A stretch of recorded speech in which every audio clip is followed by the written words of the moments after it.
Now to an event that could hardly be more remote, the first land art biennial in Mongolia's Gobi Desert.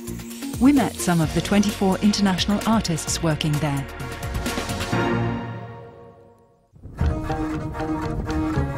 Not many realize that the Gobi Desert is sometimes green. Mongolia is unpredictable. The weather poses ever new challenges to artists, as does the vast solitude of the landscape. The perfect place for an experimental project. The Land Art Biennial in Mongolia is the first of its kind anywhere in the world. German artist Mark Schmitz spent 2 years preparing this one-week meeting. Participants, including Schmitz himself, will create works of art in and with nature. I regard land art as a museum without walls, as very timely, and I'd like to keep land art free of all preset definitions. For example, that land art means you can work only with earth or with stones. In my book, land art can also be performance, it can also be conceptual.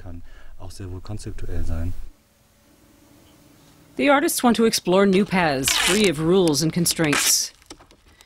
Tony Wu of Hong Kong and Lap Yip Wing of China build a styrofoam swimming pool. Artificial materials used to be taboo in land art. Everything had to come from nature itself. But these artists found that proved too restrictive for their purpose. The pool is not a real pool.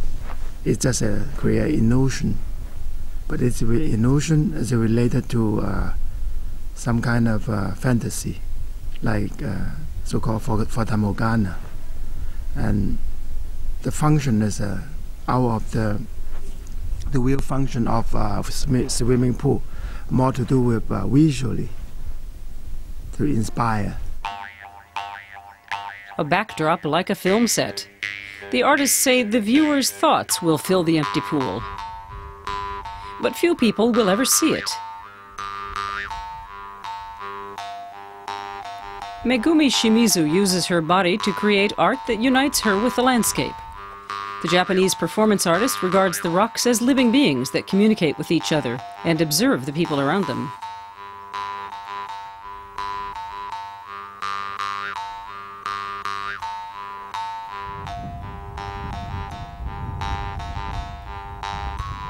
Her work is called The Landscape is Staring at Us.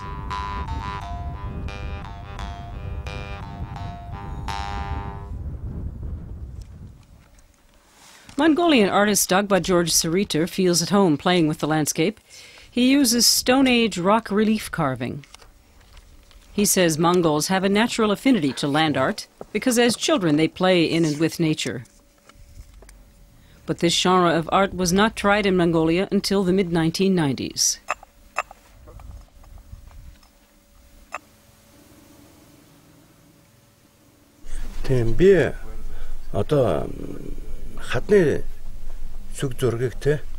I've been mirroring such carvings in rock for 10 years.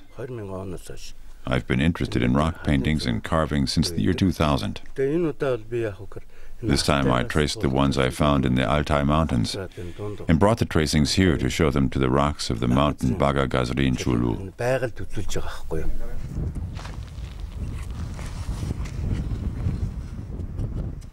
Italian artist Beatrice Catanzaro is concerned about the rapidly expanding mining industry in Mongolia and its consequences for people and nature. Before the Land Art Biennial, she accompanied Mongolian environmental activists on a visit to an abandoned gold mine and spoke with illegal miners there. Up to 100,000 Mongols search for bits of gold there under terrible conditions.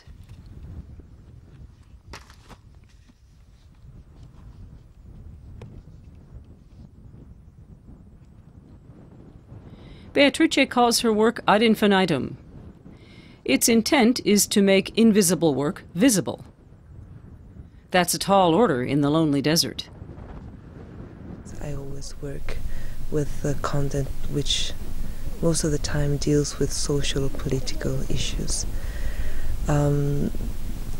Normally my works tend to become a reflection upon those issues. So yes, indeed, I I don't work formally. Of course, the form is in support of a contact, but it's not standing by itself. The first big land art biennial wants to expand the boundaries of this art form. And what more likely place to do that than in a landscape that knows no bounds?